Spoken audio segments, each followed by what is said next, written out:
Hi. ಏನೋ ರಾಜು, ಕ್ಲಾಸಿಗೆ ಬರಲ್ಲ ಇವತ್ತು? ಇಲ್ಲ ನಾವು ಇವತ್ತು ಬರೋದಿಲ್ಲ. ಇವತ್ತು ಅಮಾವಾಸ್ಯೆ, ಟೆಂಪಲ್ ಏನು ಓಪನ್ ಇರೋದಿಲ್ಲ. ಏನಾ ನೀನು ಸೈನ್ಸ್ ಸ್ಟೂಡೆಂಟ್ ಆಗಿಬಿಟ್ಟು ಅಮಾವಾಸ್ಯೆ ಹುಣ್ಣಿಮೆ ಅಂತ ಹೇಳ್ತಿದ್ದೀರ.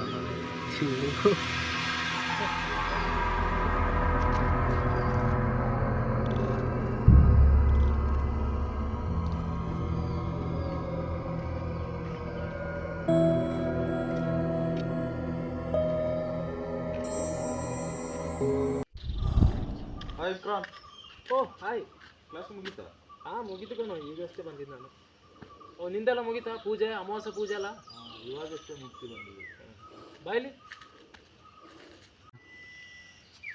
ಅಲ್ಲನೋ ರಾಜು, ನೀನು ಈ ಕಾಲದಲ್ಲಿ ನಿಂತುಬಿಟ್ಟು ಅಮಾವಾಸ್ಯೆ ಹುಣ್ಣಿಮೆ ಅಂತೆಲ್ಲ ನಂಬಿಟ್ಟಿದ್ಯಲ್ಲ ಮಾರಾಯ. ಏ ವಿಕ್ರಾಂತ್, ನೀ ಸೈನ್ಸ್ ಓದ್ತಿದ್ಯಾ ಅಂತ ಹೇಳ್ಬಿಟ್ಟು ನಮ್ಮ ನಂಬಿಕೆನ ಇಲ್ಲ ಅಂತ ಹೇಳ್ತಿದ್ಯಾ? ಬೆಟ್ಟದ ಕಾಡಿನಲ್ಲಿ ಸರಿಯಾಗಿ ಮಧ್ಯರಾತ್ರಿ 1 ಗಂಟೆಗೆ ನೀ ಒಬ್ಬನೇ ಹೋಗಿ ನೋಡು, ಮತ್ತೆ ನಾ ಹೇಳ್ತೀನಿ.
ಓ ಬಂದ್ಯಾ?